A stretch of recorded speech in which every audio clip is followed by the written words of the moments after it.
both of siblings, though, are acting unjustly. One is after power and the other is neglect and not acting, because that's also what a liberal education, right? A classically, you know what? You got me. I'm headed to political rehab now. Thank you.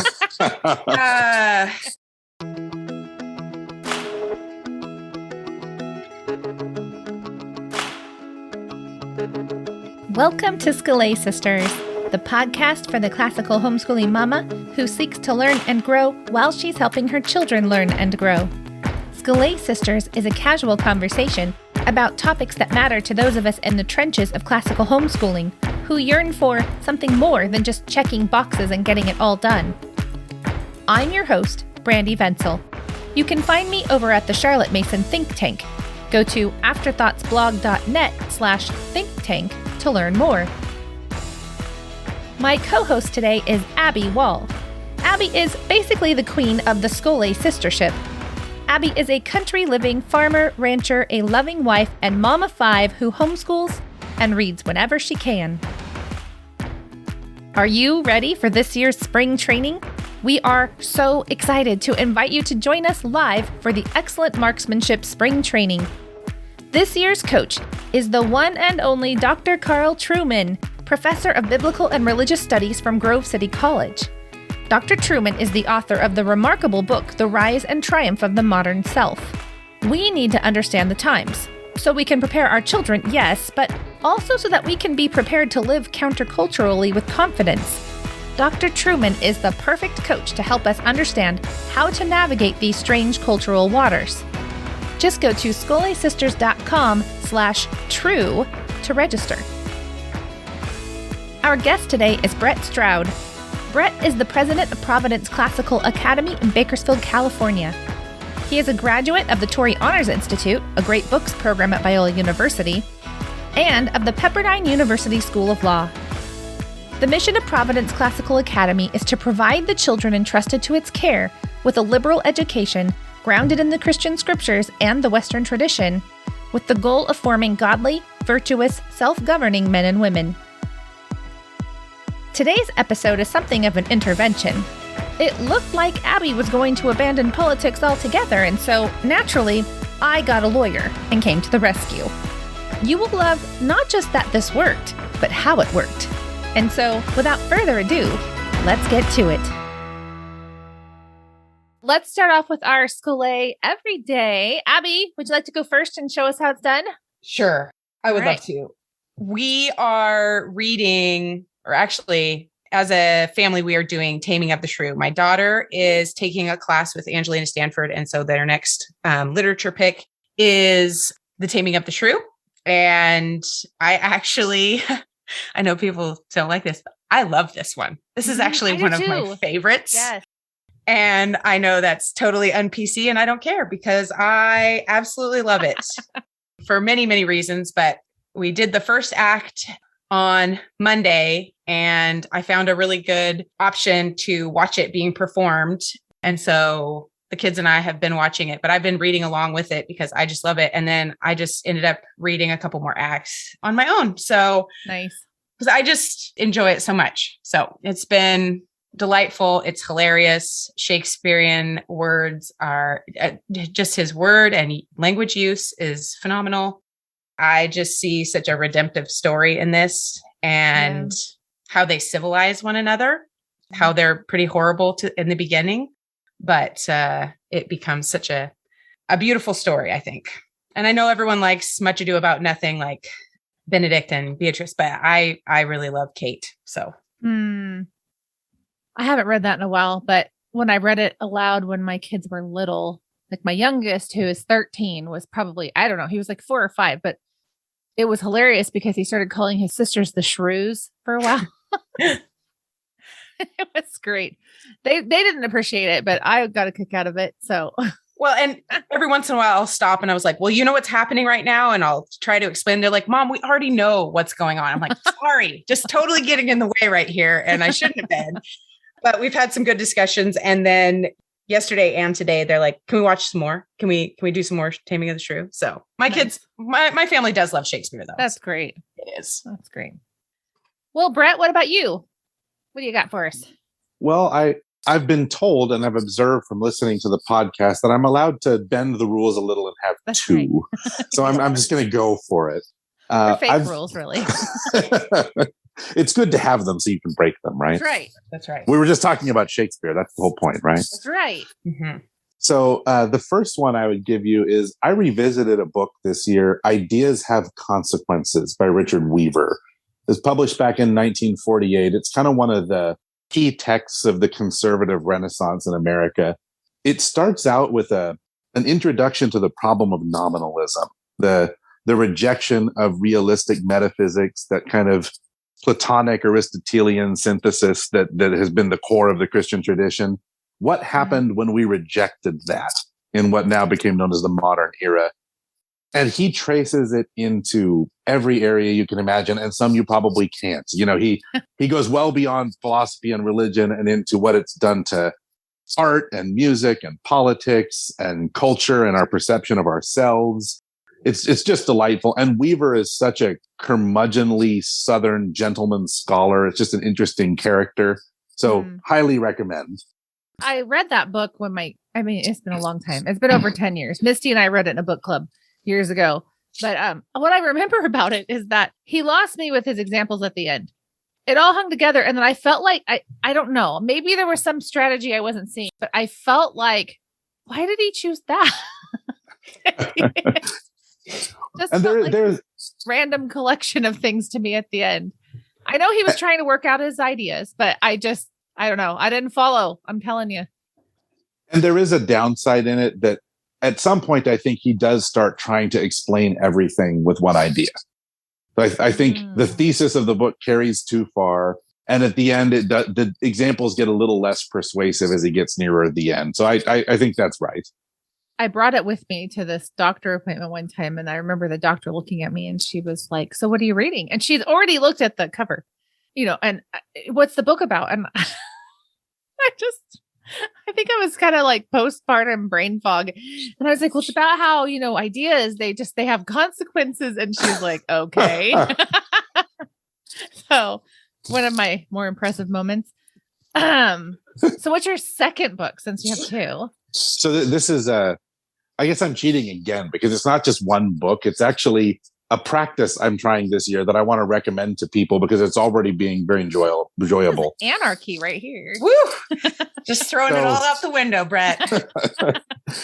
I'm going to commend to you reading the entire collected works of Plato. Oh, wow.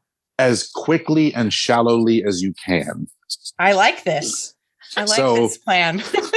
So that's how I read Plato. As do we all. We all skim along the surface of those depths. Yeah. But I just decided this year, there are several of the key dialogues I haven't read in a good number of years, and there are some I've never read. Mm-hmm. So I'm just going to read the whole thing, and I'm not going to slow down, and I'm going to see, the broad picture. And I'm about most of the way through the early phase dialogues, and it's already just been a joy. You can see the depths. You can see all the places where you wish you could slow down and take that in more. But that just gives you stuff to do later, right? That's right. True. So are you reading them in chronological order, kind of?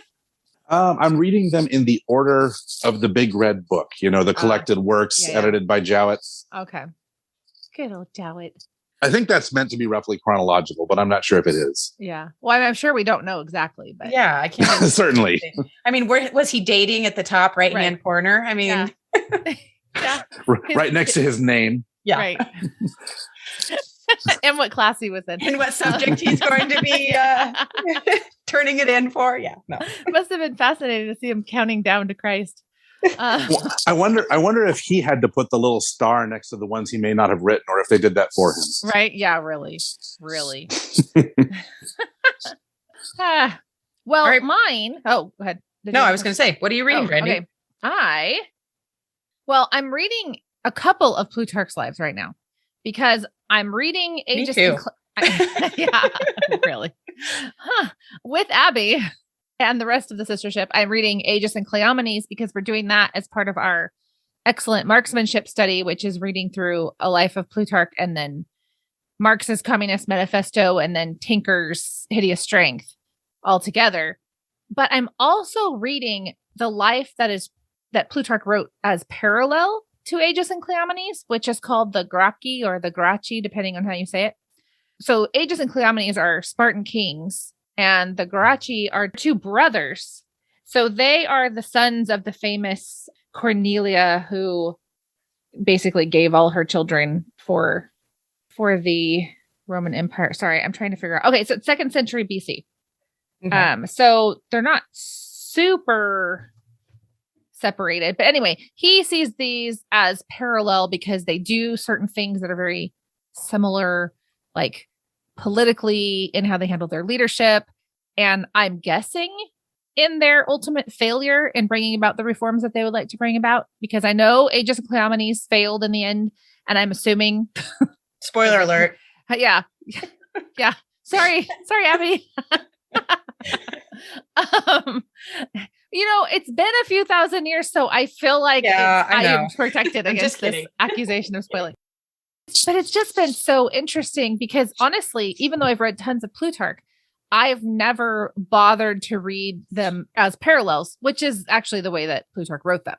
It's been interesting to compare them in the obvious ways that he wanted us to compare them.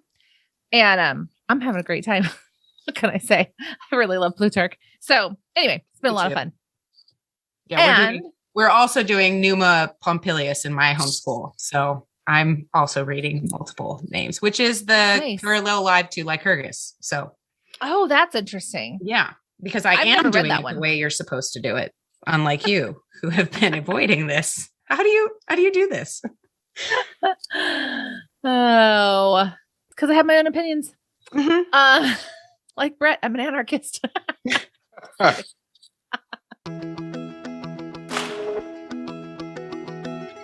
Hi, Abby here to tell you about the sistership. Homeschooling is important work, but it can feel overwhelming, wear us out, and take up so much of our time. Though it is hard work, it is good work. We all need real encouragement, supportive and truthful words, and discussions that engage our minds. Burnout is real. Discouragement happens in every homeschool. Our goal is to help moms combat burnout with School A. Sistership is the place for classical Christian homeschoolers to connect locally and online. We exist to help homeschool moms overcome exhaustion and confusion with refreshing, sound, and invigorating learning. We want to equip moms to connect with local and online community and help connect with big ideas that apply to homeschooling that are broad and liberal in scope.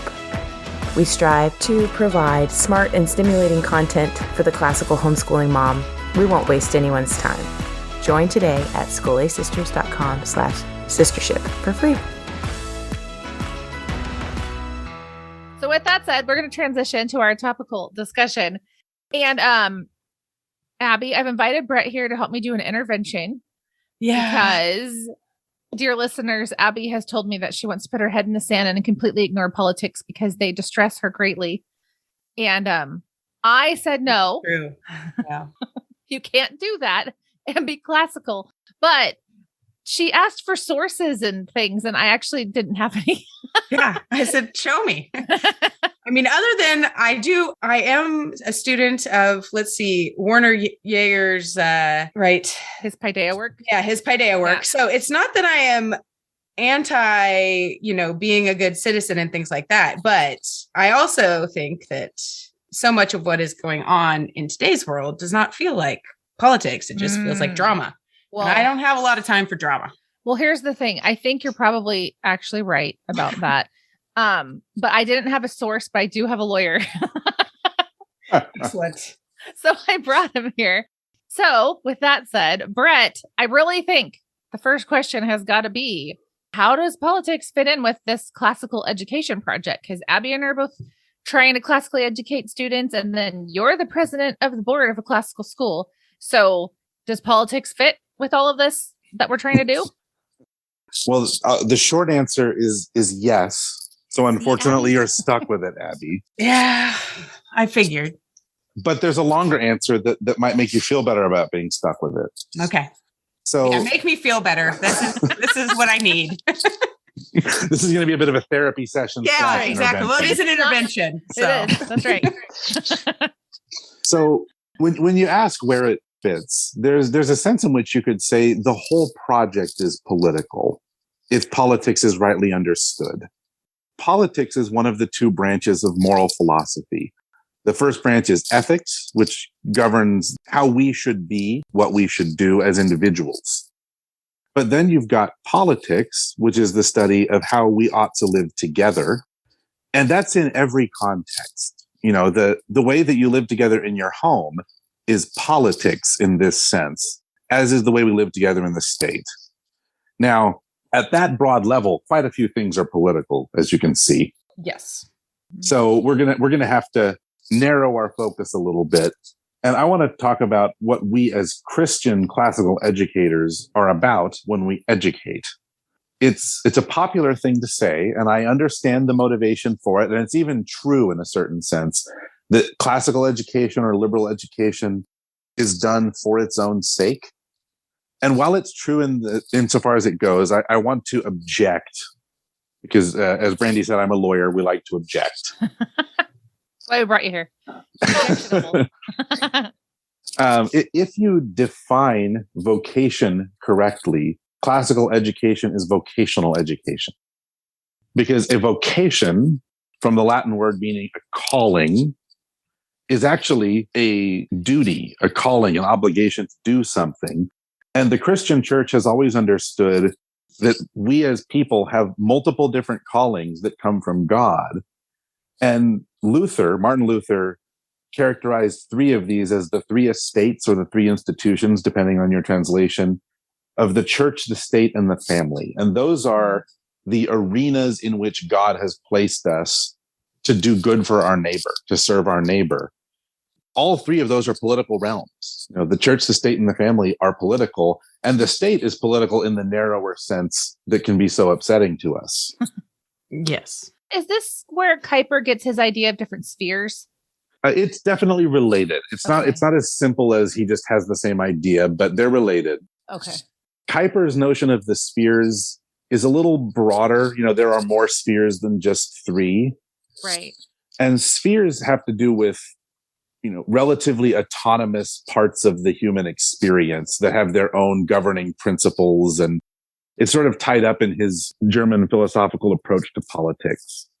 The three institutions is a much more straightforward concept in my mind. When you're saying that this is vocational, I mean, you're kind of stepping on toes, right? Because there's this whole, I mean, I know what you're saying, but there's this whole thing in classical education. You know, we don't want to be utilitarian. Utilitarian education is modernist, and we're not modernist. We're not utilitarian. But you're just broadening, because I've often thought this. Actually, if there's a next life, and if Christianity is true, then classical education is the most utilitarian education you could have, because it has utility in light of all of reality and not just some. But we don't call it that because we think of utilitarianism in a materialist sort of way. I mean, is that the kind of thing? Like, you're just saying vocation is bigger than a job. And so that's why we can say this without getting in trouble. Yes. Yeah. I say it mainly to be controversial. You know how I am. I knew it. So yeah, I want to broaden the definition of vocational to include all the things that we're called to. And you could also broaden the definition of utilitarian the way you just did. What's done for its own sake, truly? Truly, the only thing that's done for its own sake is worship. All other human action seeks some good, right? You know, that's Aristotle. All human action seeks some good, but some goods are pursued for their own sake and some for the sake of others. And Aristotle's never very clear where the termination of that is, what the highest good is. We as Christians have an answer for that. It's worship. It's to glorify God and enjoy him forever. So everything else we do is in pursuit of that end. And in pursuit of that end, we have a context. You know, we live in a family, in a church, in a city, in a state, in a nation.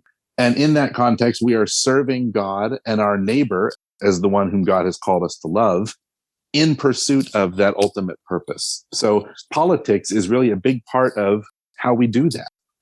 You said all three estates are actually political. Yes. And I know the politics that Abby would like to leave behind is actually just the state. The third estate, I guess, would be the state. I know she's not going to abandon her family and church. Right, Abby? It's not. Yeah, this is exactly. Yes. But I am curious. How are the family and church political? Maybe I should just ask, what is politics? Well, politics, briefly put, is life together. And it's what it means to have a just life together. When you have politics, you will have laws and authorities, but you'll also have the pursuit of common ends or common goods. So the family is political because the family has a structure of authority. Honor thy father and thy mother. Wives, submit to your husbands. There's an order in the household, just like there's an order in the state and an order in the church. And that order seeks common ends, raising of children in the nurture and admonition of the Lord, mutual comfort in society, that the things that are in the Book of Common Prayer marriage service come to mind. The church is political as well because we're living life together just in a different way than we do in the family. Yes. Yeah. And again, you have a political order of authority. You have, at the very least, you have elders and deacons and laity. You may also have a third office in there of either bishops or ministers and elders and deacons and laity. So you have a structure, and also you have common ends, which is the administration of the sacraments, the preaching of the word, the means of grace, sort of providing for the needs of the congregation. So in every political institution, there are things it's for and ways that it goes about achieving them. And then now we come to the state, which is the sort of largest one. The one that Abby would The like one to that do. has the problems. Oh, plenty of churches and families have problems Yeah, too. I know. That's also true. But yes. Abby, do you live in California? I live in Oregon, so just even better. I was seeing if you were in some state better off than Brandy and I, because No. Brandy and I live in California. No. We aren't complaining. What's wrong with you? Yeah. She lives near Portland. That's her problem. No. Oh, I live in a college town that is overeducated and undersensed in a lot of ways. Mm-hmm. It's made life challenging, and the things I want to do, they have stopped me from doing. They canceled our Shakespeare play. They did a lot of those things. She's still mad 2 years later. Well, poor kids. You don't understand how many play practices we went to, and I suffered through. Thank you very much. How many Don't lines ever we cross learned. her. She will remember forever. No, I understand that there are things. It's just, I think the overarching and the intrusive behavior of my government, the political intrusion upon the family and the church that has been happening, has caused me to have a lack of charity towards those in the government. It has been a challenge because it seems like every single time I want to know about the world or find something out about current events, it has been just bombarded with messages that seem to have ulterior motives and agendas. And it feels less like I can trust anything. And it's very challenging to live in a climate where you hold certain opinions, but your county does not.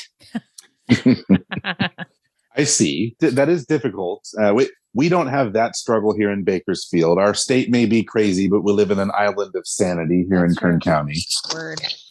But let's break down politics a little bit for you into parts, because the trouble with speaking of politics, even if you're just limiting it to the state, is people still lump multiple things into that. Yeah. So one kind of political question you could ask, for example, the question that's so often on Plato's mind: what is the just polis?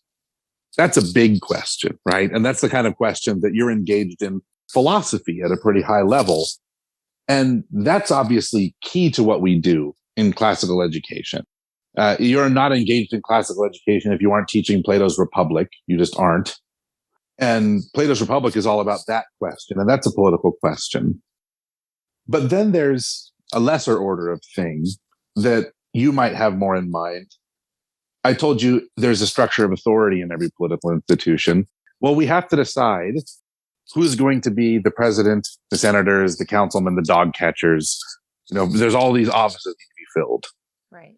And to that end, we have partisan politics where people stand for election and try to get themselves into office or their friends into office.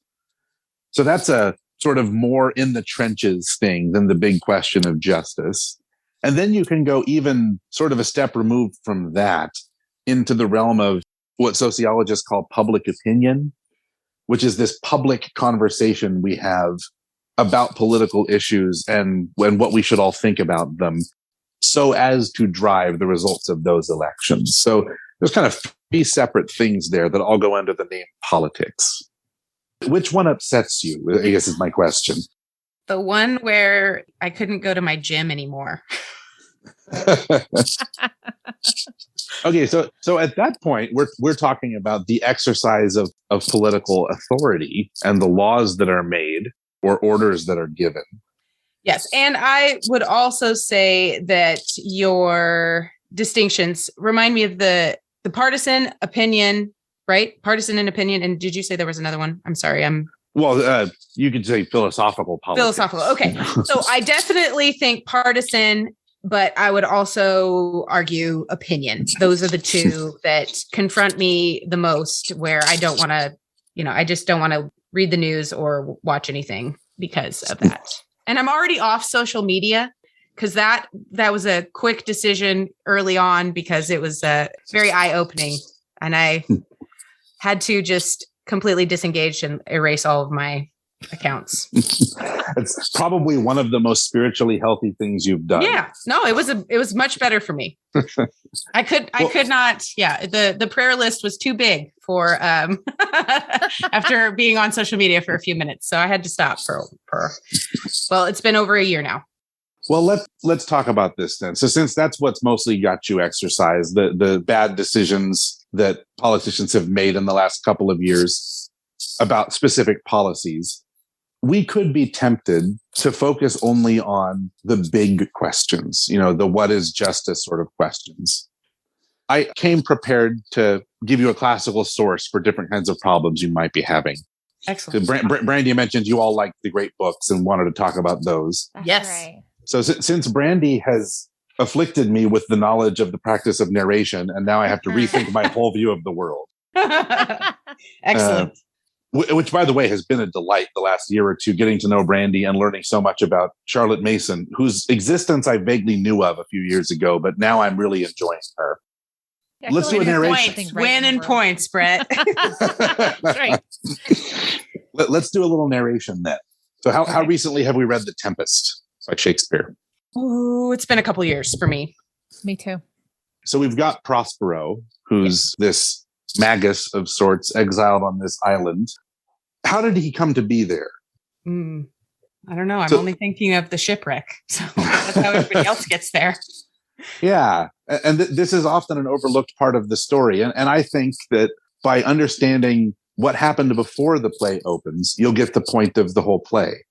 Okay. Prospero was Duke of Milan. And he wasn't really known very well for being a great duke, but he was known as being the liberal artist without parallel. He was the great classically educated duke.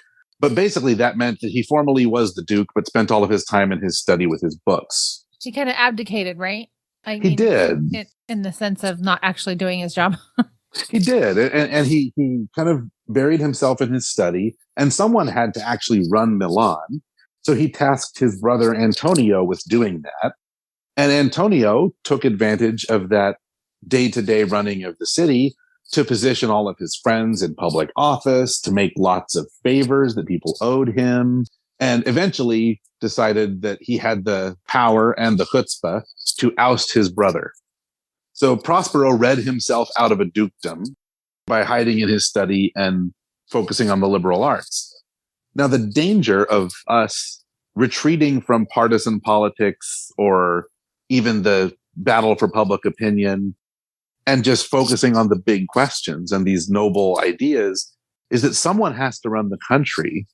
And if we aren't participating, it's going to be someone who we don't necessarily like, whose views we don't necessarily support. and who probably doesn't have our interests at heart. Who would like to see us shipwrecked on an island far away? Oh, Yes. dang it. It's very socially distanced what Prospero's got going on. Both of siblings, though, are acting unjustly. One is after power, and the other is neglect and not acting, because that's also what a liberal education, right? A classically, you know what? You got me. I'm headed to political rehab now. Thank you. Yeah. So it has to be done, because that is what a classical Christian education is, not for itself, but for serving others. And right, you are to be acting upon what you know, because just studying is not not the point, right?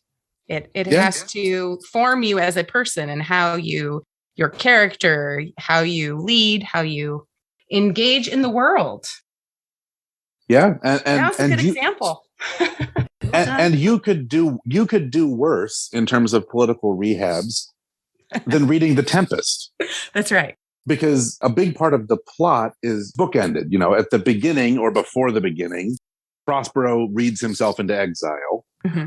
On the island with the shipwrecks and the people coming to the island, he learns. I actually think that a lot of the play is about the education of Prospero. Mm. And he learns how to merge these two things, the active life and the contemplative life, so that by the end, he vows to break his staff and drown his book, turn his back on his magical arts, which are sort of a metaphor for his liberal arts, and go back to be Duke of Milan again and actually run it this time. So you could do much worse as far as rehab of your political thinking than reading The Tempest closely. Excellent. Putting it on the list. It's next up. After Taming of the Shrew. So would her rehabilitation, though, it wouldn't mean that she has to get sucked into all the drama. I don't have to go to a rally, do I? No. And there you go. Fun part. That's the fun part. Just winning points left and right here. So rallies can be fun. I have it on good authority that Brandy throws a good rally. That's right. I've not been, but that's right. You have to have really good signs, though. I think my favorite was governor tested positive for tyranny. That was a pretty good one. Oh, goodness. So you don't have to go to the rallies. Okay. That's not what I'm saying. Yeah. Here's another classical reference for you. Okay. In Plato's Republic. Yes. One of my favorite books. I just said you can't do classical education without it. It's indispensable. One of the interesting things is he sets out a course of study, an educational plan for the guardian class in his city and speech, this hypothetical city. He's educating people to be the rulers of the state, to do politics in the active life.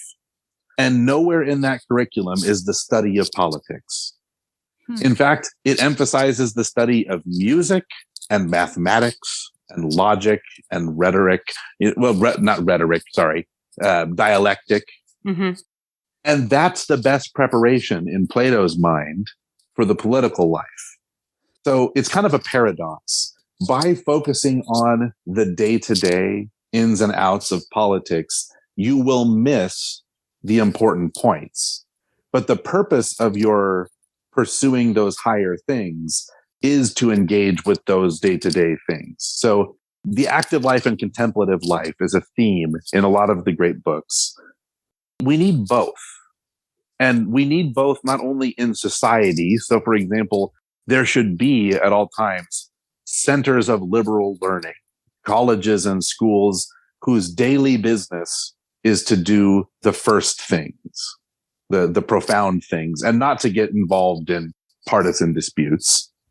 Likewise, each of us as individuals should have part of our life that is carved out of the daily affairs and focused on the permanent things. The Romans called this otium, which is usually used as a translation for skole, from which you all take your name.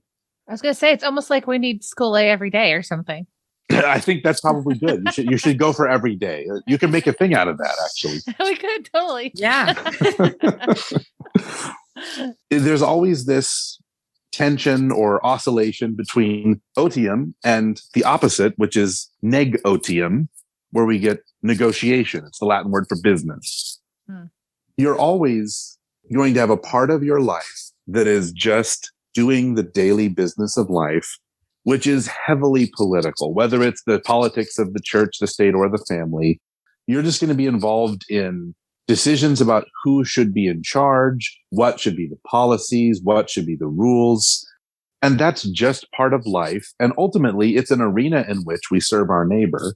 But you also have to have that retreat into contemplation to understand what's just. And education really is mostly about that latter thing. So you can't, as a person, withdraw from politics, but you should shelter your educational endeavors somewhat from politics. If by politics you mean the electoral sort or the public opinion battle. All right, Brandy, I'm not going back on social media then. Even to see your great posts. You're missing out on my musical choices. I am. It's okay. One question, though, quickly about the Republic. I'm assuming you read an English translation, but maybe I'm wrong. Are you reading it in the Greek? I wish I was. Okay. I read English. That makes me feel better. So which translation do you like? I very much like the Bloom translation. Yes, I do too. That's fine. My teachers and friends who do speak Greek tell me that it's a solid translation, and it may have a little bit of Bloom's sort of Straussian slant, but sure. As a fellow who takes a more or less Straussian read of Plato, I don't mind that very much. I enjoy it. I like that one too. That's the one I've had for a long time. So now the one in the red book, the complete works of Plato that you can get sort of cheapest on the internet. Mm-hmm. I had a class on the Republic with John Mark Reynolds, who was my professor at Biola. And John Mark's a great scholar of Plato. And he was so frustrated with that translation the whole time. Huh. We probably had 4 or 5 occasions during class where he would have someone reading out loud and he would just jump forward out of his chair and say, everyone, take a pen, not a pencil, but a pen, and strike that from your book and write the following. And then he would translate it from his Greek version extemporaneously for us. Oh, geez. So that version, I have it on the authority of someone who knows the dialogue well, is not necessarily reliable. Okay. Good to know. Okay. I have a couple questions I want to make sure we get to before we have to let Brett go. My first one is kind of a more practical thing. You know, it's very common. I remember this from public school. We had to be familiar with current events, and we might even be asked to like bring something into the classroom and share it or whatever. But current events were a thing. Our current events is news, the news of what's going on. Is that ever appropriate, in your opinion, in a classical classroom? And if so, how would you go about doing it in a classical way? That is an interesting question. I think I have to say probably never. Interesting. There may be a place for it. I'd have to think it through and think of a way to do it that would avoid these problems I see. So here's one of them. Okay. One problem with doing current events is that if you're trying to understand things on a deep level, the sort of philosophical ideas of justice, history can't be written about things until we're a little removed from them. We're too close to it to see in a way. So always your view of a thing that's happening now will be sort of blinkered by your circumstances. And another problem that arises that's related is public life is different in a democratic society than it ever was before. We now expect every Tom, Dick, and Harry to have an opinion about matters of grand strategy, like what we should do about Ukraine. It doesn't matter if they can't find Ukraine on a map or know anything about it, what language they speak there, the history of it, what the issues even are. I've had people discuss this Ukraine crisis in conversations I've been a part of, and I'm just making idle conversation. And I mentioned this Nord Stream 2 pipeline, which is a big part of the chess game that's going on over there. And I get blank stares. And it becomes clear to me they just feel obliged to weigh in on a current event without doing any deep thinking about it. And that's not a constructive way to learn about anything. So I would much rather students sort of learn about events that were current a few hundred years ago and were important and sort of think through them in a practical political way. So if you want to teach the kind of prudence that will make people profitable in partisan politics or in matters of policy, much better to make them study, for example, the forming of the US Constitution and the politics that were involved in getting it passed and the prudential decisions that were made by the people who did that work. Because then you're sort of watching the masters do prudential judgment and compromise and learning how to do it from them. There are no such masters working today, or I'm sorely mistaken. So I have students who will bring current events into my classroom as we're discussing Plutarch. It hasn't happened as much this term, but a couple terms ago when we were doing Julius Caesar, I mean, they loved to compare Julius Caesar and Gavin Newsom. Like, I couldn't stop them. I mean, they were just all over it.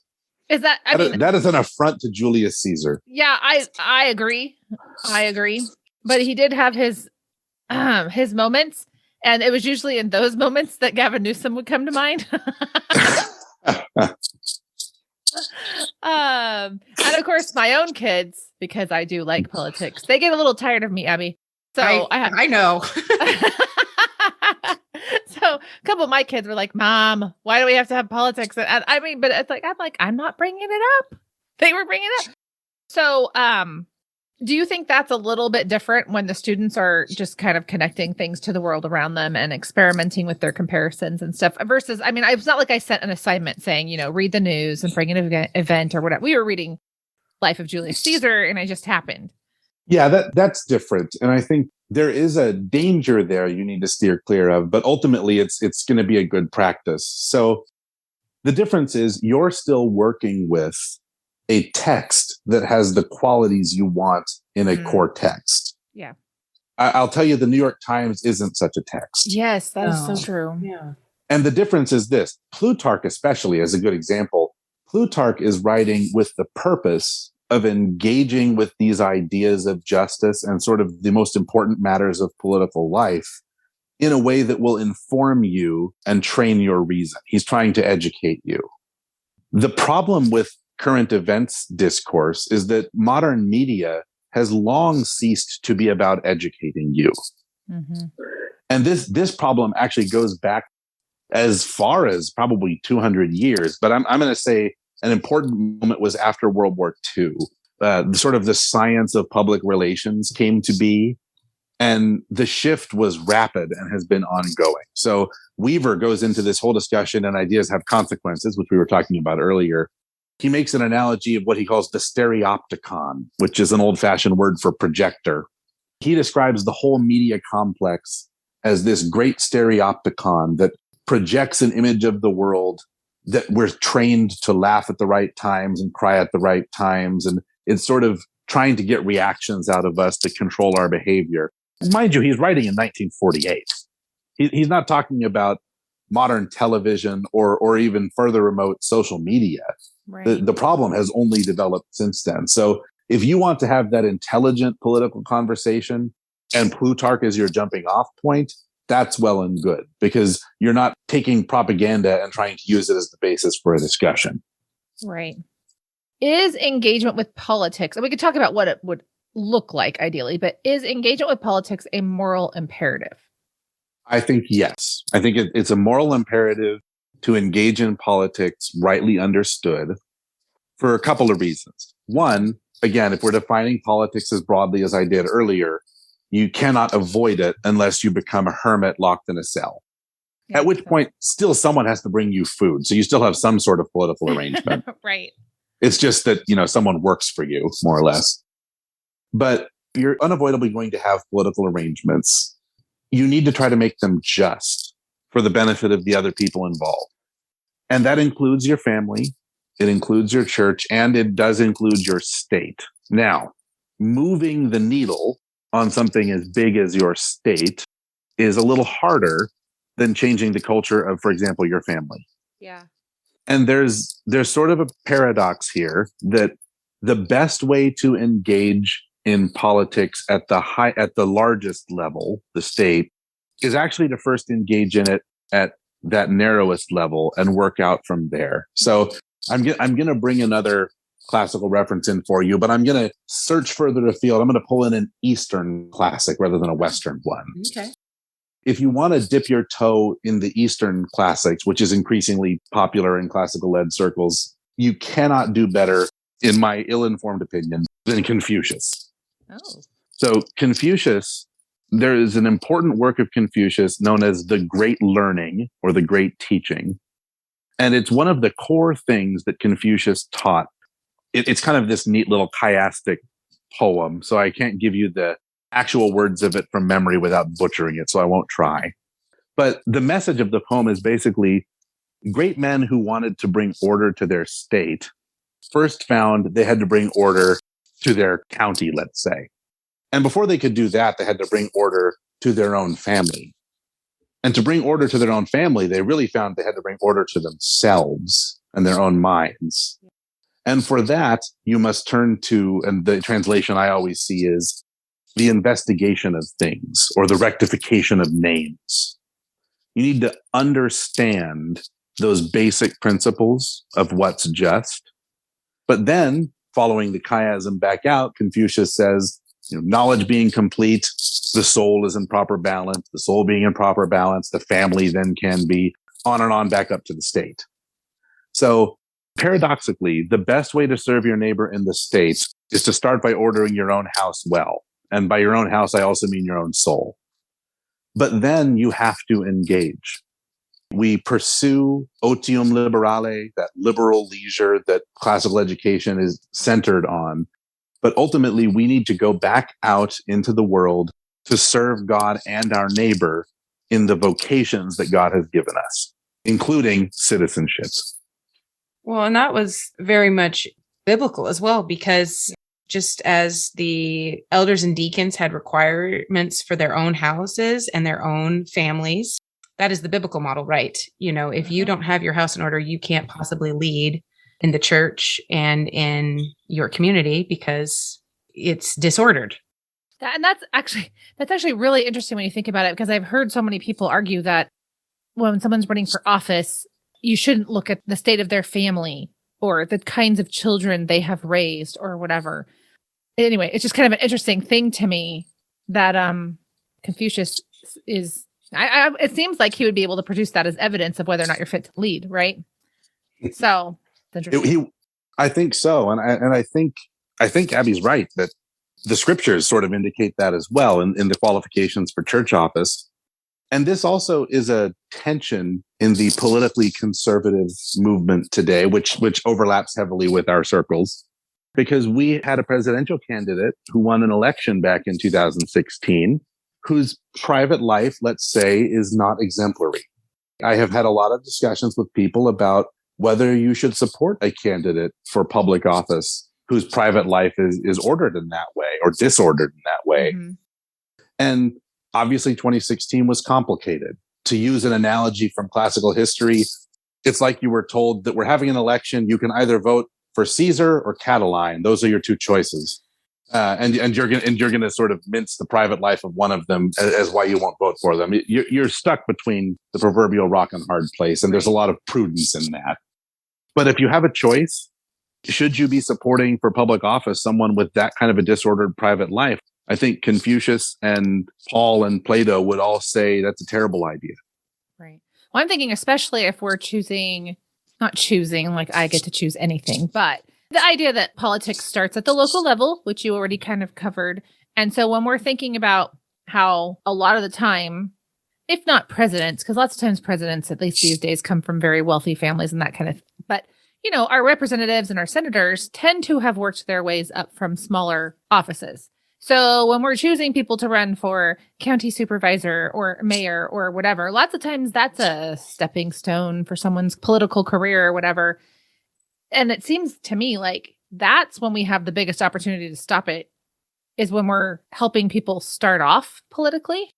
And yet I don't even see us examining that, culturally speaking, at even the localist of local levels. And I don't know why. Maybe it's just we don't want to touch personal lives or whatever, or admit that a personal life is maybe connected to how we act in other ways. I don't know. But anyway. That's a good insight, actually. And because you told me that what you wanted to do was talk about politics using classical sources, I've got another one for you. Oh, good. All right. In the Roman world, there was a thing called the cursus honorum. And that means the course of offices. It was sort of a formal understanding that before you could be a consul, one of the highest offices in the land, you had to first be a praetor. Right. But before you were a praetor, you had to at least have been a questor, and you may have also been an aedile, but not everyone was ever an aedile. Because that was like a temple thing? They were the ones in charge of the maintenance of the temples, which is a deceptive term because back then temples were very important. So the Senate House is the temple, I think, of Castor and Pollux. So it wasn't just like you were the janitor. No. The treasury is the temple of Saturn. So included in taking care of the temples is the treasury. See, I kind of enjoy the idea that in order to lead the nation, you first need to be the nation's janitor. No, there's something really promising in that, but okay, fine. Think of it more like a combination of event planner and class president, but on a national level. Okay, all right, fine. So a little more important than janitor. A little more. But we have a sort of informal cursus honorum in America. Like you said, you start out running for certain local offices like councilman or supervisor. Then you sort of get your turn in the state legislature, then eventually the state senate. And then you can run for Congress, and then you might run for senator. And not everyone follows this course, as again, 2016 was ample evidence. But it is sort of informally there. So when you have brand new politicians, that's the time at which you should be sifting their personal life probably the most. You know, you don't think it matters as much who you elect your county supervisor or school board or whatever. Or your school board, but it could matter a great deal in the very near future, especially if that guy ends up your congressman. Yep. What is that line from Chronicles of Narnia where they had this person who was a problem? She was leading a school, and so they put her into parliament, and she lived happily ever after, and so did everybody else. Yes. It's unfortunately true. Yes, it feels like we do that. We're like, oh, well, let's get rid of this person. Let's put them up to the state level because they're just destroying local politics. And it's like, oh, gosh. There's a running joke in the legal profession. A lot of politicians start out as lawyers. And though there is an exception or two to this rule, we like to joke that that's how we keep the profession at a high standard. We take all the worst lawyers and we kick them up to Congress. That explains so much about our nation. This explains a lot about my son who wants to be a lawyer and who would just like to right all the wrongs of politics as well. So. He has my vote, Abby. I will vote for him. That is a big issue in legal education, in my opinion, is people who come to law school wanting to right every wrong in the world rather than know the law. Well, I think it's seated in a desire for justice. Yes. I do think, but you know, he's also 17 and young. And so it comes out as trying to right wrongs, but yes. Yeah. I would never want to quench the youthful zeal for justice. I would want only to temper it with an understanding of the law. Yes. Okay. So I have a couple more questions I'm hoping we can get to before you have to run off. The first is, I know we have international listeners, but the three of us all live in a constitutional republic that guarantees that also the states have representational republic setups as far as politically how they're run. So we've got this idea of a representative republic kind of running through both our national and our state levels. Does that have peculiar obligations for us as citizens? We're not under a king. We're not under, we say in America, the law is king, right? Or the government is by consent of the people. Like there's all these different ideas underpinning American society. Does that affect our duties when it comes to politics in a way that maybe it would be different if you lived in a different type of an organization?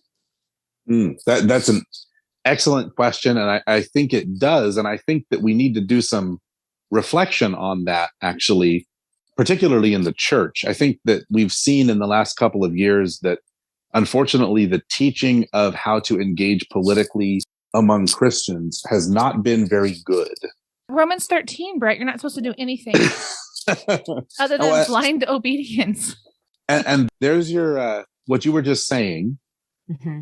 What is the particular obligation we have as citizens in a republic, a representative republic, that might be different from citizens of a monarchy? All government, all just government, derives in some sense from the people. And that's not just an American speaking. That's in Gaius, the Roman jurist. I mean, this is an idea that goes back a long way. The difference is just how the people make their will known. In a monarchical society, there aren't elections, but the king still does, in some juridical sense, represent the people.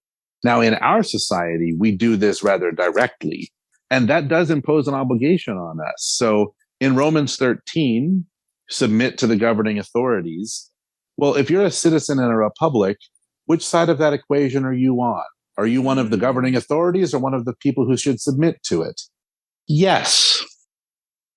Which is delightful paradox. And it's also a difficult thing to work out. You do need to submit to the validly passed laws of the state you live in. Now, there's a whole discussion about what procedure or law is made by that makes them legitimate. But ultimately, you have a responsibility as a citizen to pick the lawmakers. Now, I said earlier, not every person has to have an opinion about, say, the crisis in Ukraine right now. But you do have an obligation to have a considered opinion of who you trust about that. Because we're going to ask you on a 4-year cycle or a 2-year cycle who you trust to be making those decisions. And if you just sort of make that decision based on the number of teeth in their smile or whatever it is, you're not doing your duty as a citizen. And that would include not just voting by party line too, right? It would, especially because parties have a great deal of utility because they're meant to be ways of aggregating people who have the same basic principles together so that you could know, but especially back in, for example, Lincoln's day in the early Republican Party, if you were a Republican, there was a pretty detailed platform you had to abide by to be in the party. That's not the world we live in anymore. The party system has been in many ways hijacked by the state and simultaneously hijacked the state. So the parties are now a very different sort of thing. So you cannot trust party lines to tell you who to vote for anymore. It's not responsible. In our Voxer conversation, one of the things that Abby was asking about was this idea. I put it in the notes, Abby. Okay, good. Thank you. This idea of how do we actually do these things? What are some practical ways? It's hard because there's so many different types of political action that we personally are responsible for. If you are passing, I mean, sometimes we do direct democracy in this state, at least, where you actually have to vote on a law. Yeah. So we'd have to actually read it, know what it says before we vote. And that was one of my questions too, is unless you have a law degree, it sometimes feels like in the voter's pamphlet, reading what is actually being proposed, you have to have a whole different vocabulary. And then if you go on to the paid advertisements of both sides, the opinion pieces of why you should vote yes or why you should vote no, it just becomes even more convoluted. And then it's, purchased by different lobbyists or organizations. It's incredibly time consuming and it is absolutely confusing, almost to the point of obscurity in some of these. Well, yeah, like when they name the law, the opposite of what it's going to do. Yes. Yeah. Personal favorite. They give it a name like the Transparency in Government Act, and then it lets them withhold whatever they want from you. Right. Yeah. Right. They're like, we're not going to tell you what we're doing for 75 years. Yes. Yeah. The Build Back Better Act I could throw out there. Yeah. Yeah. So how do you find wise information? I already have a distaste for this kind of thing. And then it makes it incredibly difficult. Let me start by committing a form of Californian heresy. Okay. As a lawyer and as a scholar of the U.S. Constitution, I think that the direct democracy involved in the ballot proposition is just about the stupidest innovation in American political history. Yeah. It has done almost no good and has done considerable harm because of exactly the things you've identified. Now, that said, a way that you can engage intelligently is you have to find trusted sources. You certainly can't trust that pamphlet they send you. Like you said, that's just paid advertising from two different spokesmen. What you can do is find trusted sources. And I wish I could give you a bunch, but the fact is that people haven't done a good job on either side of putting out the sort of reasoned discourse about these measures, because unfortunately, that's not how you get them passed. Yeah. In the sort of realpolitik of it, if you want to get it passed, what you need to do is push all the right buttons. And that's a question probably for another day. Can a Christian engage in that sort of thing in good conscience? And I don't know. It's not a rhetorical question. I think it's a hard question. Oh. But I would say as far as a political education for a classical homeschooler or for a school, I would say prioritize these things. Okay. First, always go back to the permanent things. What is justice? What is representation? That's something that you can read classical sources about. And even a little more practical, you could read things like the Federalist Papers or Montesquieu on the three branches of government or Locke's treatises of government. Engage with those key texts on the big first principles. And then the second, and this one, I don't think we've talked about this yet, pray for your government. Train your affections to regard them as somebody who God has given a high and difficult calling to, that you should be praying for them to get it right, even if they aren't. With those two things as your core, you can hardly go wrong.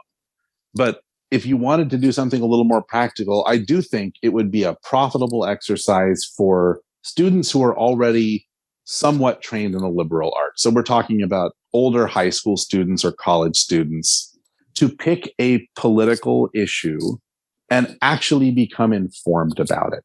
And I don't mean spend a few hours on Wikipedia trolling about. You mean Instagram?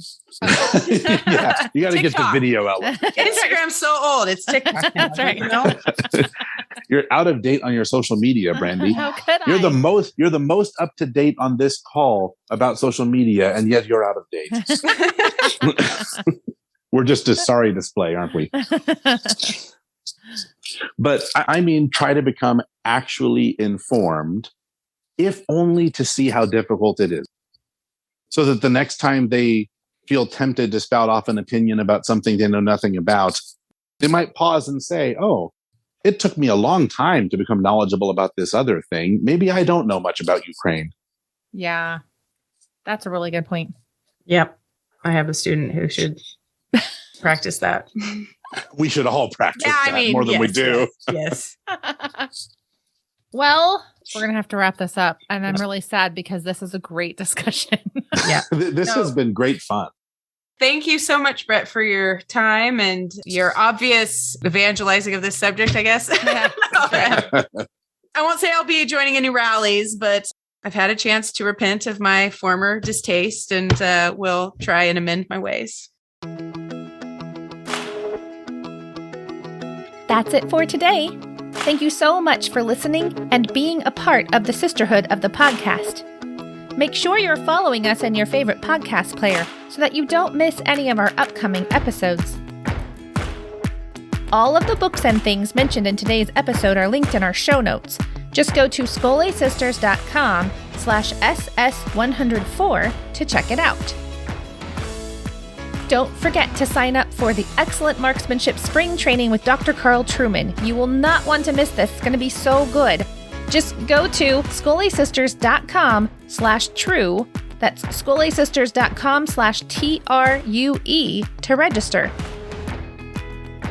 In our next episode, Misty, Abby, and I discuss capital A authority and what Charlotte Mason's volume School Education has to say about it. We had such a fun discussion for this one. Until then, we want to remind you once again that homeschooling is a marathon you needn't run alone, so open up your eyes and look around you. Find your sisters. Brandy, you're going to get in so much trouble. You're going to have to edit so much of this out. Misty's not here. Who said I was editing?